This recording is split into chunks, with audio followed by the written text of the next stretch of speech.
Hai, Assalamualaikum. Di video kali ini, Zahra bakal membahas tentang bagaimana mencapai masa tua yang sehat dan produktif, atau kita kenal dengan istilah healthy aging. Maka judul video ini adalah Eat Better, Live Longer. Bagaimana pola makan yang sehat memungkinkan kita untuk hidup lebih lama. Nah, sebelumnya perkenalkan, nama saya Siti Zahra Nikmah. Saya dari Magister Ilmu Gizi Undip angkatan 2021. Video ini saya buat untuk memenuhi tugas mata kuliah Gizi Aging dengan dosen pembimbing Dr. Etika Ratnanur Sarjana Gizi Magister Sains. Nah, di video kali ini kita memiliki 6 topik utama, yaitu ada apa itu aging, kemudian bagaimana mekanisme terjadinya aging termasuk hallmark of aging, serta bagaimana pola hidup dapat mempengaruhi proses aging. Dan yang keempat, hubungan antara nutrisi dan aging. Yang kelima, masalah yang sering terjadi pada lansia. Serta yang terakhir adalah bagaimana mencapai healthy aging. Oke, masuk ke topik yang pertama, yaitu apa itu aging. Aging adalah proses alamiah yang dialami oleh seluruh makhluk hidup, termasuk manusia. Saat bertambahnya usia, maka akan terjadi proses aging. Hal ini ditandai dengan menurunnya kemampuan sel dalam beradaptasi, serta memperbaiki dirinya sendiri. Apabila terus berlanjut, maka dapat terjadi kerusakan di tingkat sel, sehingga nanti mempengaruhi organ maupun fisiologis tubuh, sehingga timbul deh tanda-tanda penuaan seperti pada gambar ini. Saat terjadi aging itu sendiri, terdapat perubahan yang khas yang akan dialami oleh seorang individu. Di antaranya adanya perubahan baik fisik, fisiologis, maupun kognitif. Hal ini terjadi sehingga menurunkan kemampuannya dalam beradaptasi pada lingkungan. Contohnya, pada usia belasan tahun kita mampu mengangkat beban hingga 10 kg. Namun pada usia lanjut kemampuan ini menurun, ditandai dengan penurunan massa otot serta kekuatan otot, sehingga hanya mampu mengangkat beban seberat 3 kg saja. Buat kalian anak muda yang lagi nonton video ini atau teman-teman yang sudah berusia di atas 30 tahun, yuk kita renungkan masa tua seperti apa yang kita inginkan. Apakah kita ingin menua dengan sehat dan produktif serta bahagia sehingga dapat menikmati waktu yang berkualitas dengan keluarga dan teman-teman? Atau berumur panjang namun disertai banyak penyakit atau aging dengan komorbid? Nah, pasti di antara teman-teman mayoritas memilih pilihan pertama ya, yaitu menua dengan sehat, produktif, dan bahagia. Oleh karena itu, stay tune, tonton video ini terus untuk tahu bagaimana cara mencapai healthy aging. Oke, kita masuk ke topik yang kedua. Kita akan membahas mengenai mekanisme aging. Salah satunya yaitu hallmark of aging. Nah, banyak penelitian yang menyebut-nyebut hallmark of aging ini merupakan faktor yang dapat mempengaruhi proses penuaan. Di sana menjelaskan teori yang saling berkaitan yang dapat memicu penuaan itu sendiri. Misalnya, ada genome instability, kemudian mitochondrial dysfunction, atau mungkin teori-teori yang berkaitan langsung dengan nutrisi, yaitu pemendekan telomer, kemudian epigenetic alternation, dan nutrient sensing dysregulation. Mekanisme aging yang populer yaitu damage theory. Jadi pola makan yang tidak sehat seperti tinggi gula dan makanan olahan dapat memicu peningkatan radikal bebas. Hal ini akan meningkatkan aktivitas ROS, kemudian menyebabkan stres oksidatif. Apabila terjadi terus-menerus, maka akan memicu terjadinya lipid peroxidation, kemudian protein modification, dan kerusakan DNA atau DNA damage, sehingga menyebabkan terjadinya kerusakan seluler. Hal ini juga dapat memicu epigenetic alteration, yang dapat meningkatkan resiko terjadinya karsinogenesis atau timbulnya sel kanker. Selain itu, pola makan yang tinggi gula dan kalori juga dapat memicu pembentukan AGEs atau Advanced Glycation End Product, atau kita kenal dengan istilah karamelisasi, sehingga dapat mempercepat terjadinya proses penuaan. Oke, kemudian kita akan membahas mengenai biological process of aging, yaitu bagaimana proses penuaan secara biologis mempengaruhi kemampuan individu dalam beradaptasi. Cangkupan proses penuaan itu dimulai dari tingkat molekuler, seluler, fisiologis, fungsional, sehingga menyebabkan suatu patologis atau suatu penyakit tertentu. Nah, di sini kita lihat di tingkat molekuler tadi ada DNA instability atau epigenetic alteration. Kemudian tingkat seluler bisa terjadi mitochondrial dysfunction atau kemungkinan dysregulasi signaling. Di tingkat fisiologis mungkin terjadi peningkatan inflamasi atau penurunan resistensi insulin. Serta hal ini dapat memicu gangguan fungsional seperti gangguan pada kognitif, kemudian sensorik. Kita ketahui bahwa pada lansia indera pengecapan maupun penciuman sudah menurun.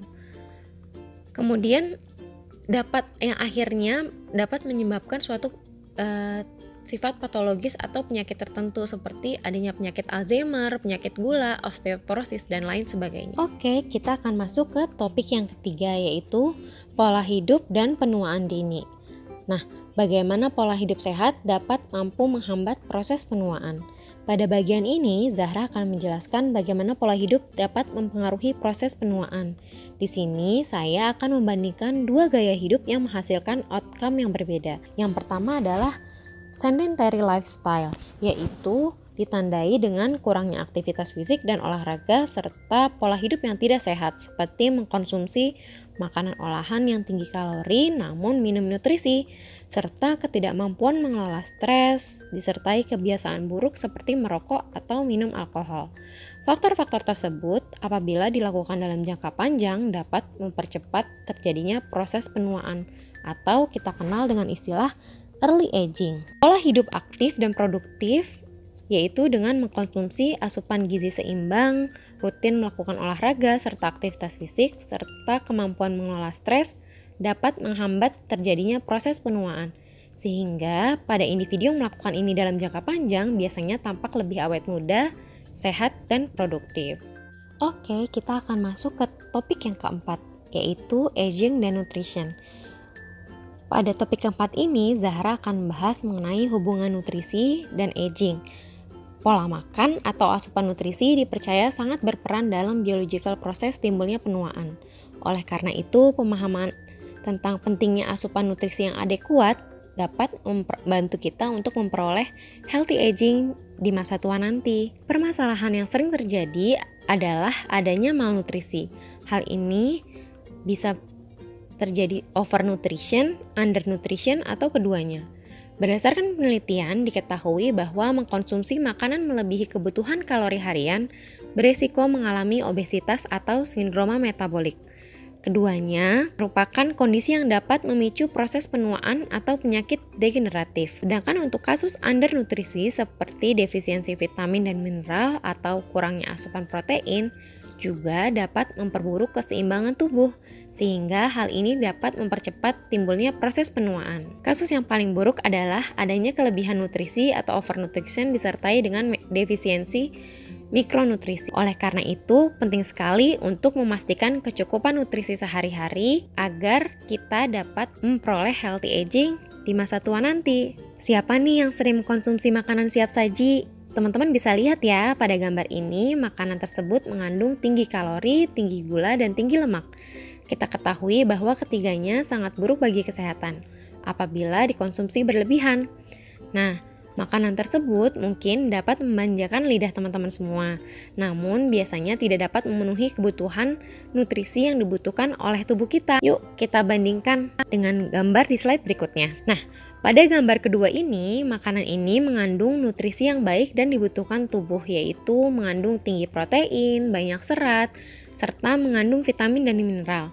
Sehingga bila dikonsumsi dalam jangka panjang dan bervariasi, maka akan berdampak baik bagi kesehatan tubuh kita, serta bisa mencukupi kebutuhan nutrisi harian, sehingga bisa menjadi upaya kita untuk memperlambat proses penuaan atau tampak awet muda lebih lama. Oke, kita akan membahas mengenai epigenetik. Apa itu epigenetik?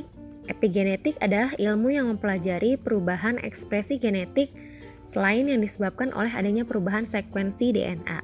Nah, faktor-faktor yang berperan dalam proses epigenetik biasanya yaitu DNA methylation, histone modification, atau non-coding RNA. Beberapa penelitian menyebutkan bahwa perubahan ekspresi gen ini bersifat reversible dan sangat erat kaitannya dengan kebiasaan pola makan kita sehari-hari, sehingga dapat mempengaruhi perubahan ekspresi gen yang terjadi pada seorang individu. Jadi diketahui bahwa epigenetik ini dapat meng-on-off-kan gen kita gitu. Hal ini akan mempengaruhi resiko timbulnya penyakit di kemudian hari. Oke, kita akan masuk ke topik yang kelima, yaitu masalah yang sering terjadi pada lansia atau problem in elderly. Nah, apa aja sih masalah yang sering terjadi pada lansia? Di antaranya asupan intake yang menurun, adanya defisiensi mikronutrien, serta asupan protein yang menurun merupakan masalah nutrisi yang sering terjadi pada lansia. Keadaan diet yang buruk ini dapat memperparah penyakit atau proses penuaan yang terjadi pada lansia. Nah, apa aja sih yang perlu kita waspadain? Nah, di sini perlu diketahui bahwa pada lansia mungkin terjadi penurunan fungsi. Salah satunya adalah gangguan fungsi gigi, sehingga lansia cenderung lebih sulit untuk mengkonsumsi makanan-makanan tertentu. Kemudian, adanya penurunan fungsi sensorik. Seperti kita ketahui bahwa pada lansia biasanya indera pengecapan serta indera penciuman sudah menurun, sehingga rasa makanan yang enak yang biasanya bisa diterima berbeda pada lansia. Nah, hal ini justru akan menyebabkan penurunan nafsu makan yang kemudian juga berpengaruh pada penurunan asupan intake makanan pada lansia. Bahkan dapat menyebabkan terjadinya anoreksia. Nah, selain itu adanya faktor psikis seperti kesulitan tidur, stres atau depresi juga dapat memperburuk keadaan ini karena nafsu makan cenderung menurun. Diketahui pada lansia juga terjadi penurunan laju metabolisme. Adanya penambahan usia menyebabkan proses mencerna makanan yang terjadi lebih lambat, sehingga pada lansia biasanya juga terjadi penurunan massa otot atau kita kenal dengan sarkopenia, serta lebih mudah untuk menimbun lemak. Hal ini juga akan mempengaruhi kualitas hidup dari lansia. Oleh karena itu, untuk meningkatkan kualitas hidup pada lansia, maka penting sekali untuk memperhatikan kecukupan asupan nutrisi baik dari sisi kebutuhan kalori harian maupun kecukupan berbagai nutrisi baik makro dan mikronutrien.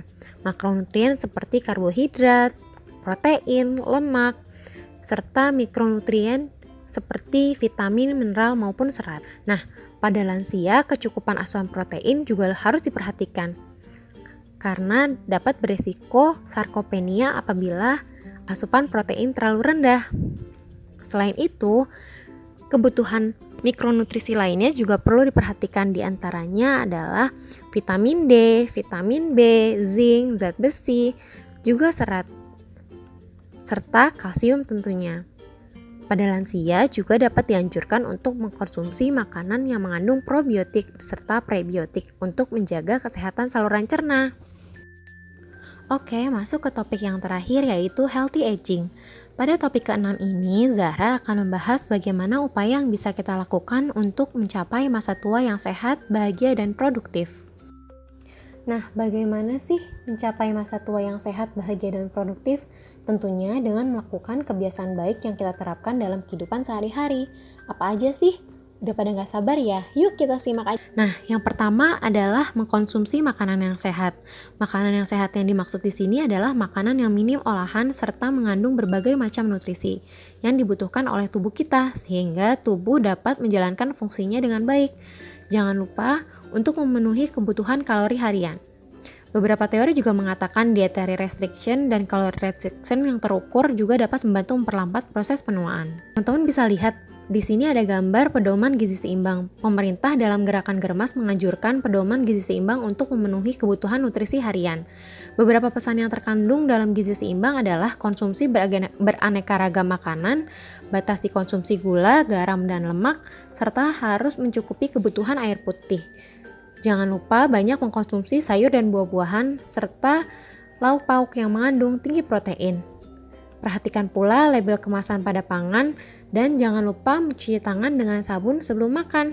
Pola makan Mediterania sudah lama dikenal. Beberapa penelitian membuktikan bahwa pola makan ini bermanfaat untuk kesehatan tubuh. Diet Mediterania berfokus untuk banyak mengkonsumsi sayur, buah, kacang-kacangan, biji-bijian, serta lemak sehat. Asupan makanan ini biasanya mengandung serat, karbohidrat kompleks, dan memiliki indeks glikemik yang rendah, sehingga bermanfaat untuk menjaga kadar gula darah tetap stabil. Pada diet Mediterania juga melibatkan sumber protein hewani seperti ikan dan daging ayam tanpa kulit, serta memperbolehkan daging merah dalam jumlah yang terbatas. Dengan menjalani diet ini, dalam jangka panjang dipercaya dapat mampu menurunkan resiko terkena penyakit kronis di kemudian hari, serta dapat membantu mengontrol kadar gula darah pada pasien penderita diabetes. Olahraga dan aktivitas fisik. Kita ketahui bahwa aktivitas fisik yang baik diketahui bermanfaat dalam memperlambat timbulnya penyakit kronis, kemudian meningkatkan fungsi fisik dan kognitif pada lansia, serta dapat memperlama angka harapan hidup atau kita kenal dengan longevity. Kemudian perhatikan kualitas dan kuantitas tidur. Kualitas tidur dapat kita nilai dengan mendapati tubuh yang segar dan bugar setelah bangun dari tidur. Sedang kuantitas adalah durasi yang dibutuhkan saat tidur, terutama malam hari. Pada orang dewasa, biasanya durasi yang dianjurkan sebanyak 7-8 jam. Kemudian manajemen stres. Manajemen stres adalah kemampuan mengelola stres dengan baik apabila seorang individu dapat mengidentifikasi sumber-sumber stres dalam hidupnya, kemudian mampu memilih strategi penyelesaian masalah tersebut secara efektif, maka akan berdampak baik bagi kesehatan individu tersebut. Karena saat stres, tubuh akan menghasilkan hormon kortisol yang apabila dihasilkan berlebihan dapat berefek kurang baik terhadap kesehatan tubuh kita. Membaca buku. Diketahui membaca buku berdampak sangat baik dalam meningkatkan kemampuan kognitif terutama pada lansia. Salah satu manfaatnya dengan rutin membaca buku adalah dapat mencegah pikun atau Alzheimer. Untuk para lansia dianjurkan untuk bergabung dengan komunitas lansia. Hal ini dapat meningkatkan interaksi sosial di antara sesama lansia, sehingga dapat memperbaiki kondisi psikologisnya. Selain itu, dianjurkan juga untuk bergabung ke posyandu lansia. Posyandu lansia bermanfaat membantu mendeteksi dini adanya penyakit atau gangguan kesehatan lainnya. Jangan lupa untuk mengetahui kondisi kesehatan, penting sekali melakukan tes kesehatan secara berkala. Apa saja yang perlu kita cek yaitu berat badan, lingkar perut, dan tekanan darah. Selain itu, pemeriksaan kadar gula darah, profil lipid, serta asam urat juga perlu dievaluasi secara berkala agar bila terdapat masalah dapat tertangani secara dini. Healthy aging is my priority. Successful aging means preserving life quality and reducing the health burden caused by aging. Oke, kita sampai di slide terakhir. Welcome healthy aging. Semoga setelah menonton video ini kita semua bisa mencapai masa tua yang sehat, produktif, dan bahagia. No action, no change. Jadi mulai action dari sekarang ya. Nutrition now matters forever. So choose your food wisely. Terima kasih.